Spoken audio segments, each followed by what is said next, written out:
आप लोगों को देखिए, आज हम लोग पहला चैप्टर का इंट्रोडक्शन ले रहे हैं, एक्सरसाइज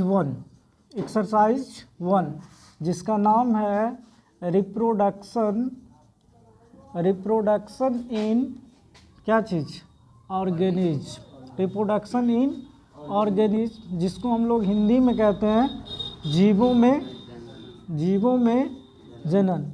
ये चैप्टर काफ़ी हमारे लिए इम्पोर्टेंट है और हमारे ये बायोलॉजी का पहला चैप्टर है। ठीक, इसमें सबसे पहले देखिए, जब हम लोग कोई चैप्टर शुरू करते हैं तो उसके मेन हेडिंग को जानना क्या होता है, ज़रूरी होता है। सबसे पहले इसमें आता है नाम किसका, जीव का और जनन का, दो चीज़ आता है। तो सबसे पहले हम लोग जीव के बारे में जानेंगे, व्हाट इज ऑर्गेनिज्म।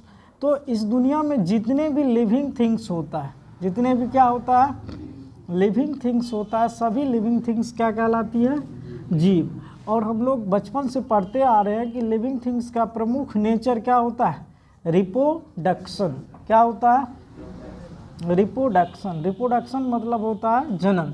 देखिए, रिप्रोडक्शन जो होता है, आप इसी में इसका आंसर भी आप खोज सकते हैं, री और प्रोडक्शन। री मतलब क्या होता है, पुनः, री मतलब पुनः, और प्रोडक्शन मतलब होता है उत्पन्न। क्या होता है, अर्थात जिसके द्वारा कोई भी जीव पुनः अपने जैसे संतान को उत्पन्न करता है, इज कॉल्ड रिप्रोडक्शन।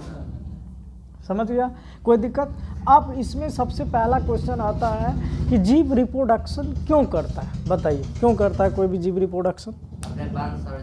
तो हमें पता है कि इस दुनिया में जितने भी जीव होता है, जितने भी सजीव वस्तुएं होती है, सबका प्रमुख लक्षण होता है रिप्रोडक्शन करना। क्या करना, रिप्रोडक्शन करना। तो रिप्रोडक्शन करना होता है, तो रिप्रोडक्शन के द्वारा कोई भी जीव अपने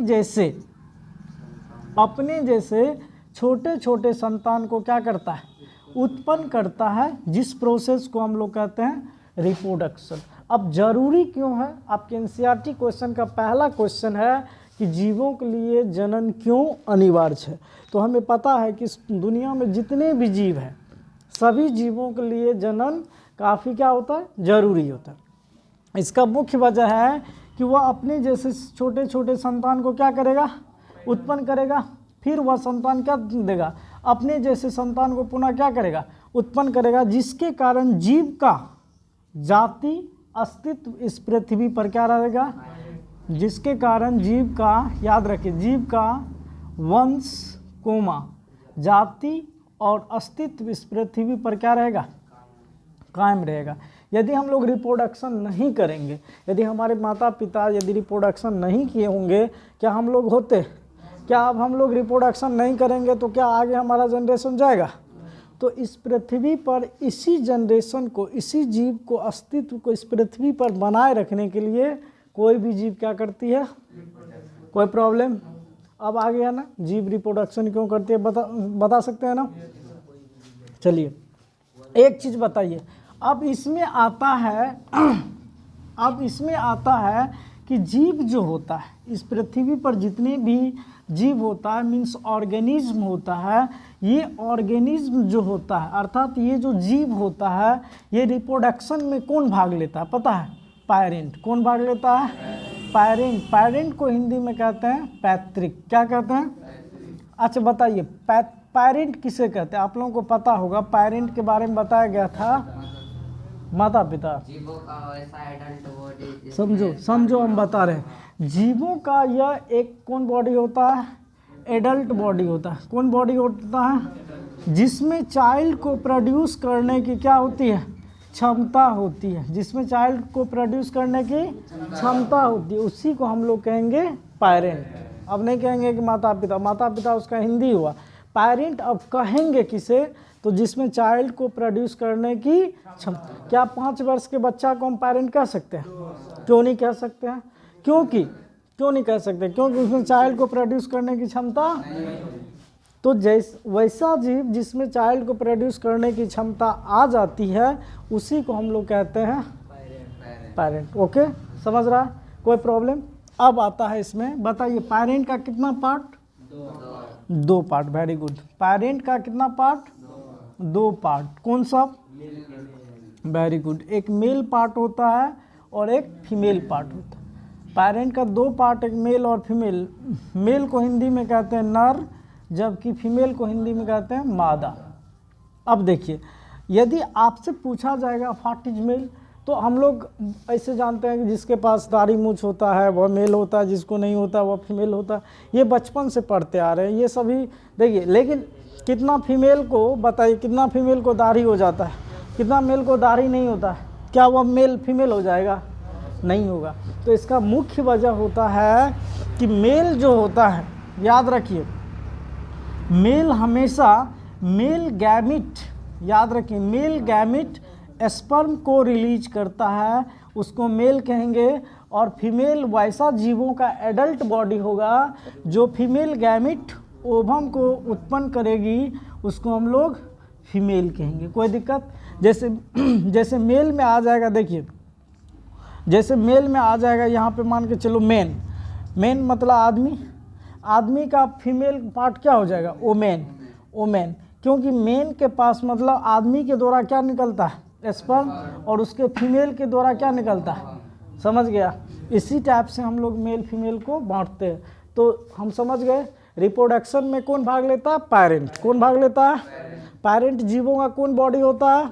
एडल्ट बॉडी, जिसमें चाइल्ड को प्रोड्यूस करने की पेरेंट का कितना पार्ट? एक मेल और एक। कोई प्रॉब्लम? जो मेल गैमिट प्रोड्यूस करेगा उसको मेल कहेंगे, और जो फीमेल गैमिट प्रोड्यूस करेगी उसको। अब आता है कि बताइए, हमें पता है कि मेल गैमिट का जो फॉर्मेशन होता है, मेल के प्राइमरी सेक्स ऑर्गन किस में होता है? टेस्टिस में, जिसको हम लोग हिंदी में कहते हैं ब्रीसन। देखिए, जब तक कोई भी मेल एडल्ट नहीं हो जाता तब तक उसका टेस्टिस वर्क नहीं करता। जैसे कोई फीमेल एडल्ट हो गई तब ये जा कर के ओवरी के अंदर ओवम का क्या होगा? अब ओवरी के अंदर ओवम कैसे प्रोड्यूस होता है उसके बारे में समझिए। देखिए, कोई भी फीमेल जब एडल्ट होती है, समझ रहा है ना, एडल्ट होती है तो उसमें एक पीरियड आता है जिसको हम लोग एमसी पीरियड कहते हैं। क्या कहते हैं? इसी एमसी पीरियड के 14वें दिन में, आप पढ़े होंगे 10वां में भी पढ़े होंगे, 14वें दिन में क्या होता है? ओवुलेशन होता है। क्या होता है? ओवुलेशन मतलब अंडो उत्सर्जन होता है। तो एमसी के 14वें दिन पे जो ओवम क्या होगा? ओवरी में मैच्योर होकर के वह फेलोपियन ट्यूब में आएगा, उसी प्रोसेस को हम लोग कहेंगे ओवुलेशन। कोई प्रॉब्लम? समझ गया? ओवुलेशन समझ गया? तो ओवुलेशन कितने दिन पर होता है? किसके 14 दिन पर? एमसी के 14वें दिन। किस बॉडी में होता है? फीमेल बॉडी में होता है। जबकि टेस्टिस किस बॉडी में पाया जाता है? टेस्टिस में किस चीज़ का निर्माण होता है? स्पर्म का। कोई प्रॉब्लम? तो सबसे पहले हम लोग पढ़े कि इस दुनिया में जितने भी लिविंग थिंग्स होता है, सजीव वस्तुएं होती है, सभी क्या होता है? जीव। और जीवों का प्रमुख नेचर जो होता है वह होता है रिप्रोडक्शन। क्या होता है? रिप्रोडक्शन, जिसके द्वारा कोई भी जीव अपनी जैसे छोटे छोटे संतान को उत्पन्न करता है, इज कॉल्ड रिप्रोडक्शन। कोई दिक्कत? रिप्रोडक्शन में कौन भाग लेता है? पेरेंट। कौन भाग लेता है? पेरेंट जीव का कौन बॉडी होता है? जिसमें क्या करने की क्षमता होता है? चाइल्ड को प्रोड्यूस करने की क्षमता होती है। पेरेंट का कितना पार्ट? एक मेल और एक। मेल पार्ट क्या उत्पन्न करता है? स्पर्म। फीमेल पार्ट क्या उत्पन्न करता है? उसी टाइप से हम लोग, अब ये तो था मनुष्य का या एनिमल्स का। अब प्लांट के बारे में पढ़ेंगे कि प्लांट का कौन सा पार्ट मेल होगा और कौन सा पार्ट फीमेल होगा। तो हमें पता है प्लांट में जो होता है, प्लांट के फ्लावरिंग प्लांट जो होता है उसमें एंथर जो होता है, जिसको हम लोग हिंदी में कहते हैं परागकोश। क्या होता है?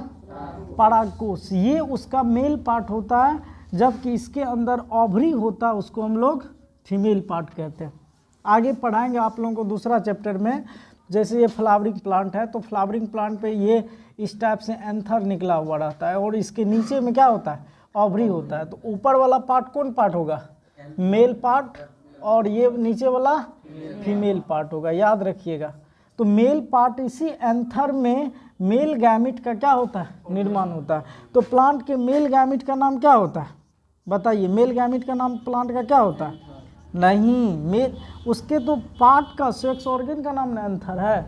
मेल गैमिट का नाम होता है पोलन ग्रेन्स, परागकण। याद रखिएगा, प्लांट के मेल गैमिट का नाम पॉलन ग्रेन्स, याद रखिएगा। जबकि प्लांट के फ्लावरिंग प्लांट के फीमेल गैमिट का नाम क्या होता है बताइए? हाँ, फीमेल गैमिट का नाम होता है एग सेल, अंड कोशिका, याद रखिएगा। एग सेल क्या होता है? तो समझ गए। जिस तरह से हमारे बॉडी में, मनुष्य के बॉडी में टेस्टिस में किसका निर्माण होता है? स्पर्म का। उसी टाइप से हमारे फीमेल में ओवरी में किसका निर्माण होगा? ओवम का। ये तो मनुष्य का हो गया। अब प्लांट में क्या होगा? तो प्लांट में मेल पार्ट के रूप में क्या होगा? एंथर। एंथर में किसका निर्माण होगा? पॉलन ग्रेन्स का। किसका निर्माण होगा? तो पॉलन ग्रेन्स प्लांट का क्या हो जाएगा? मेल गैमिट, याद रहेगा। प्लांट के मेल गैमिट को क्या कहेंगे? पॉलन ग्रेन्स का निर्माण कहाँ होता है? कहाँ होता है? उसी टाइप से फ्लावरिंग प्लांट में फीमेल का जो प्राइमरी रिप्रोडक्टिव सेक्स ऑर्गन होता है उसको हम लोग कहते हैं ओवरी। उसमें किसका निर्माण होता है? फीमेल गैमिट का। किसका निर्माण होता है? प्लांट के फीमेल गैमिट को क्या कहते हैं? तो पूछा जाएगा एग सेल का फॉर्मेशन कहाँ होगा? ओवरी में। पॉलन ग्रेन्स का निर्माण कहाँ होगा? कोई दिक्कत? समझ गया होगा यहाँ तक तो कहीं भी किसी भी प्रकार का कोई दिक्कत नहीं है, कोई प्रॉब्लम? चलिए, कोई क्वेश्चन हो तो पूछ सकते हैं इसमें, ठीक है। तो समझ गया। पैरेंट का कितना पार्ट? मेल, और जो मेल गैमिट प्रोड्यूस करता है मेल, जो मेल गैमिट प्रोड्यूस करता है, और जो फीमेल गैमिट प्रोड्यूस करती है फीमेल। ओवरी किस बॉडी में होगा? टेस्टिस किस बॉडी में होगा?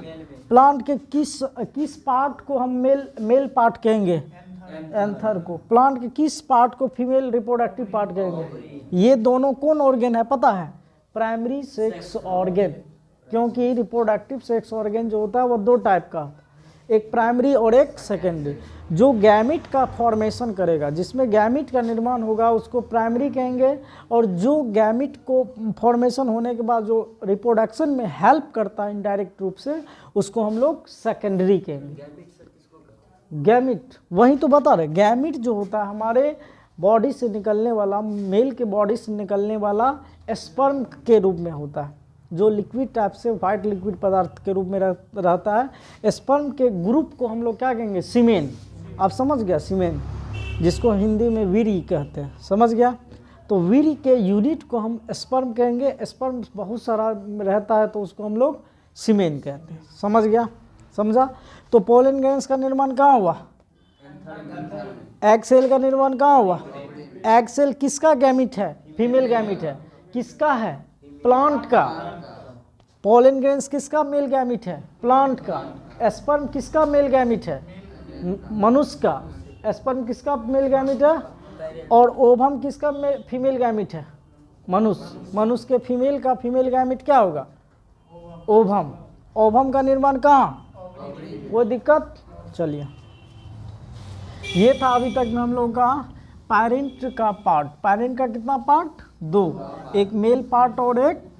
चलिए, अब इसी में हम लोग का आता है आगे कि इसमें आता है कि कोई भी जीव जब रिप्रोडक्शन करती है तो वह कितने टाइप से करती है, इसको हम लोग समझते हैं। इस दुनिया में जितने भी जीव होता है, चाहे वह एक कोशिकीय जीव हो या फिर बहुकोशिकीय जीव हो, जितने भी जीव है, सभी जीव अपने अस्तित्व को, अपने वंश को इस पृथ्वी पर कायम रखने के लिए क्या करती है? रिप्रोडक्शन करती है। जो जीवों में दो टाइप से होता है। कितने टाइप से? तो याद रखिएगा, जीव में रिप्रोडक्शन कितने टाइप से? दो टाइप से। कितने टाइप से? एक होता आपको सेक्सुअल रिप्रोडक्शन, एक होता आपको एसेक्सुअल रिप्रोडक्शन। याद रखिएगा, सेक्सुअल और एसेक्सुअल। सेक्सुअल रिप्रोडक्शन क्या होता है और एसेक्सुअल क्या होता है, इसके बारे में जानिए। देखिए, सेक्सुअल कहने का अर्थ आप समझ सकते हैं कि इसमें सेक्सुअल अर्थात इसमें सेक्स प्रोसेस होता है, मतलब कॉपुलेशन प्रोसेस होगा।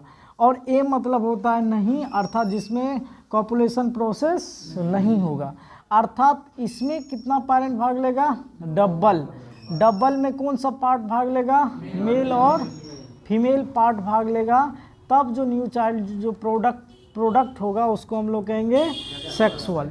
और जिसमें सिंगल पेरेंट भाग लेगा, कितना पेरेंट? सिंगल पेरेंट भाग लेगा, मान के चलो एक ही बॉडी भाग लेगा, उसमें भी डॉटर पार्ट भाग लेता है, उसको हम लोग कहते हैं।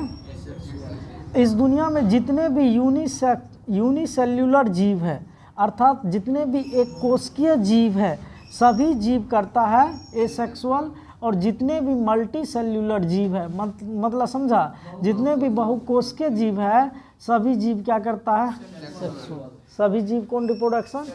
तो बताइए मनुष्य कौन सा जीव है, यूनिसेल्युलर की मल्टी सेल्युलर।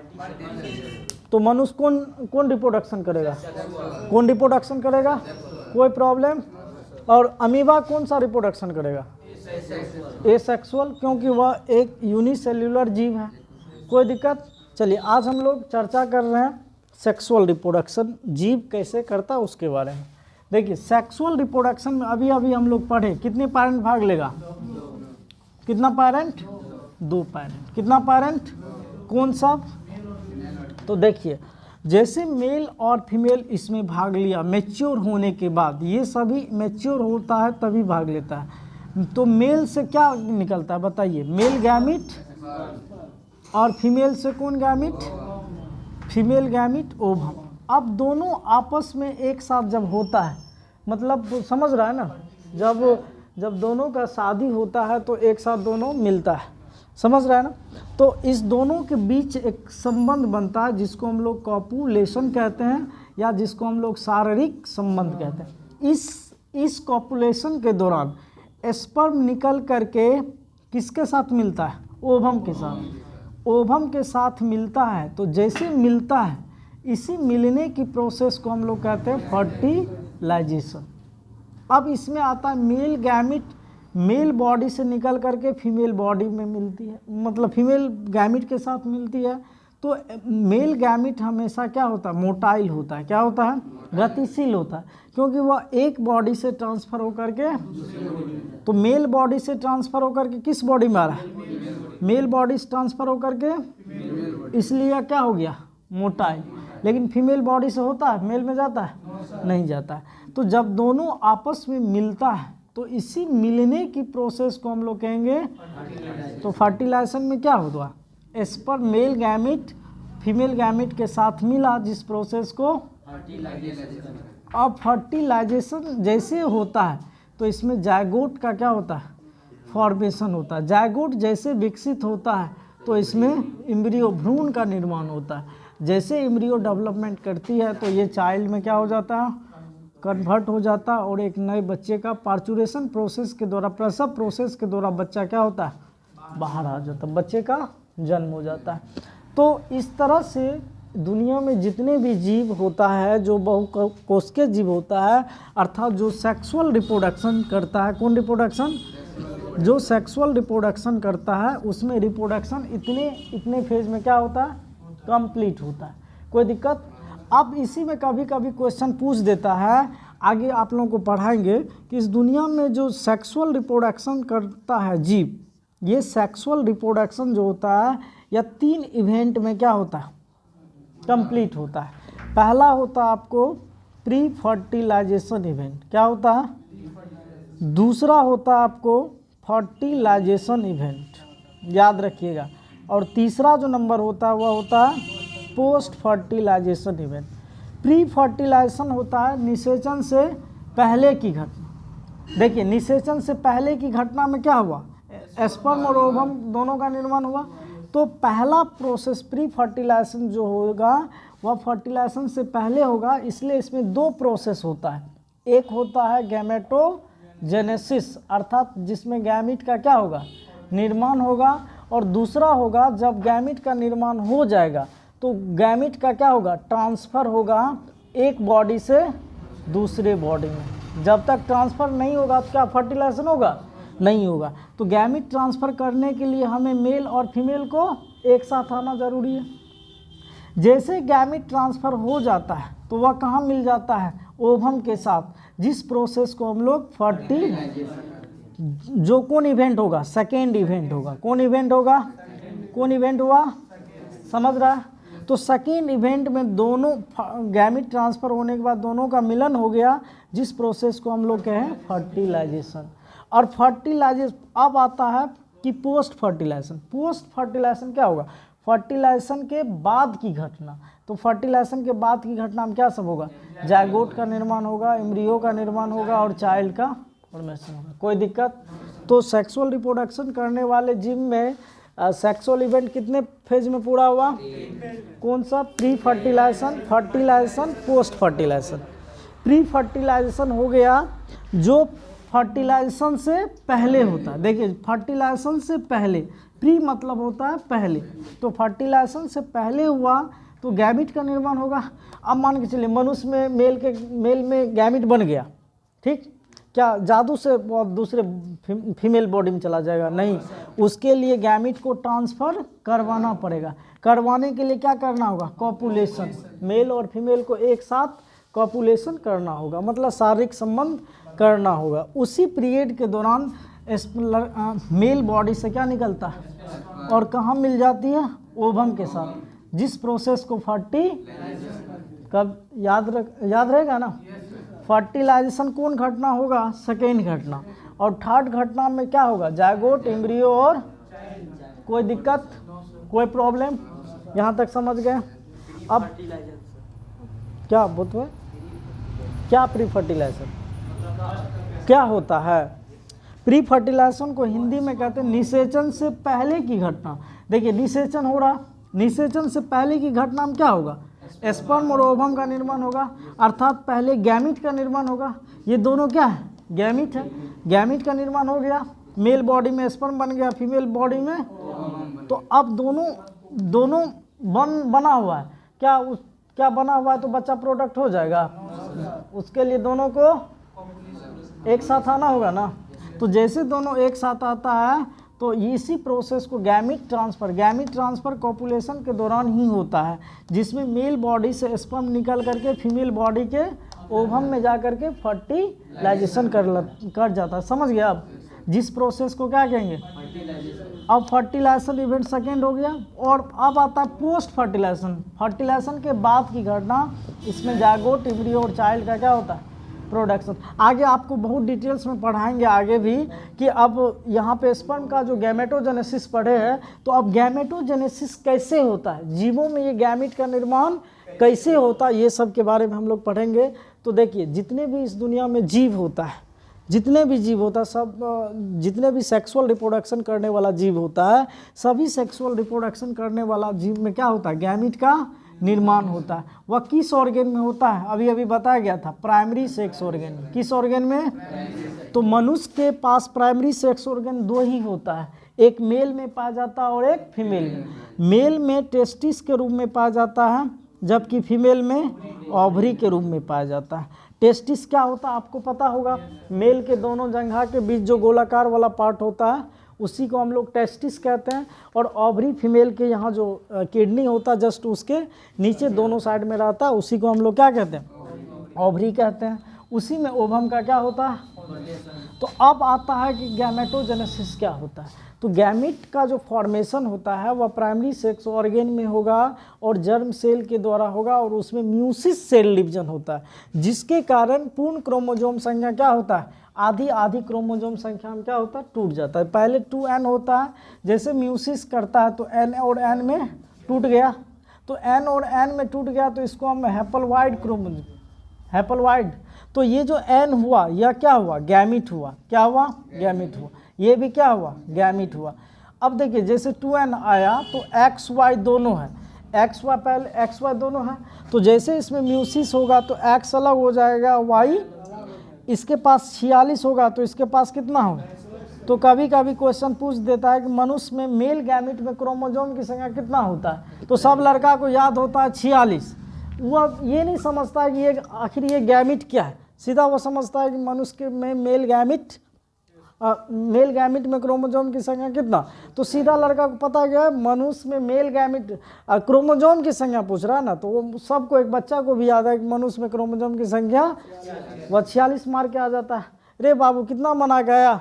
सर फूल में फूल, पता चला उसका गलत है। समझ रहा है ना? तो ये सभी चीज, इसलिए कोई भी क्वेश्चन को जब हम लोग बनाते हैं तो थोड़ा उसको हम लोग बेटर रूप से पहले पढ़ें कि आखिर क्या कर रहा है। यहाँ पे वह गैमिट के बारे में जानेगा तब तो। गैमिट हमेशा हैप्लॉइड होता है, अर्थात उसमें क्रोमोजोम की संख्या पूर्ण क्रोमोजोम का कितना होता है, आधी होता है। क्या इतना होता है, आधी होता है, जिसको किस चीज़ से डिनोट किया जाता है, एन से, इसलिए इसको कहते हैं हम लोग हैप्लॉइड। क्या कहते हैं, समझ गया, समझा। तो देखिए मनुष्य के मेल भी गैमिट हमेशा क्या होगा, हैप्लॉइड होगा। क्या होगा, तो बताइए स्पर्म भी एन है और ओवम भी क्या होगा, एन होगा, दोनों मिलेगा तो क्या बनेगा, 2n। 2n मतलब क्या बनेगा, डिप्लॉइड। तो बताइए आपसे यदि पूछा जाएगा मनुष्य जब फर्टिलाइजेशन कर जाता है तो उसके ओवम जो होता है, ओवम फर्टिलाइजेशन के बाद ओवम जो होता है वह n होगा या 2n होगा, वेरी गुड, 2n होगा। क्या होगा, क्यों, क्योंकि स्पर्म में भी n आया है, ओवम से भी n आया है, दोनों मिल गया तो समझ गया। तो जायगोट हमेशा फर्टिलाइजेशन क्या होगा, 2n। और अब जितने आगे होगा पोस्ट फर्टिलाइजेशन में जितने प्रोसेस होगा सभी क्या होगा, 2n स्ट्रक्चर का होगा। कौन स्ट्रक्चर का, तो आप ऑब्जेक्टिव में देखिएगा पूछा जाता है जायगोट निम्न में से किस स्ट्रक्चर का होता है, n, 2n, 3n, इनमें से कोई नहीं, क्या होगा, 2n होगा। पूछा जाएगा एम्ब्रियो क्या होगा, तो वह भी होगा 2n होगा।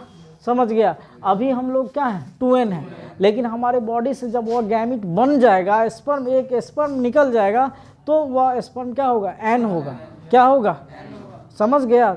अभी भी हमारे बॉडी में हम 2n हैं, क्योंकि अभी हमारे बॉडी में पूर्ण क्रोमोसोम संख्या कितना है, लेकिन वह गैमिट बन जाएगा, स्पर्म, एक स्पर्म बन जाएगी तो वह हो जाएगा n, मतलब हैप्लॉइड। कोई दिक्कत, हैप्लॉइड को किस चीज़ से डिनोट किया जाता है, हैप्लॉइड में क्रोमोसोम की संख्या कितना, आधी होती है। जीवों के क्रोमोसोम पूर्ण क्रोमोसोम संख्या की आधी होती है, पूर्ण क्रोमोसोम संख्या की। कोई प्रॉब्लम, यहाँ तक तो समझ गए होंगे। तो आप लोगों को पीडीएफ में इतना सब कुछ यहाँ तक हो चुका है। आप लोगों को पीडीएफ में बताया भी गया है कुछ जीव का हैप्लॉइड और डिप्लॉइड क्रोमोसोम संख्या, और वैज्ञानिक नाम भी आप लोगों को लिखाया गया। देखिए ये जो है इसमें पीडीएफ में आप सभी को किया गया है। देखिए नेम ऑफ ऑर्गेनिज्म, जीव का नाम, वैज्ञानिक नाम, हैप्लॉइड क्रोमोसोम और डिप्लॉइड। देखिए हमेशा याद रखिएगा, हैप्लॉइड आपको याद रहेगा तो डिप्लॉइड निकाल सकते हैं, डिप्लॉइड याद रहेगा हैप्लॉइड निकाल सकते हैं, क्योंकि उसको n से क्या करना है, किसी में 2 से गुना कर देना है डिप्लॉइड में, और डिप्लॉइड होगा तो फिर क्या कर देना, उसको 2 से भाग कर देना, निकल जाएगा। समझ गया, कोई दिक्कत, समझ गया। यहाँ तक आप लोगों को जहाँ तक ये सब हो चुका है इतना, ठीक है। अब इसके बाद क्या है, पीडीएफ है, ठीक है। आप लोग भी थोड़ा शेयर कर दीजिए वीडियो को, लाइक कर दीजिएगा। जय हिंद।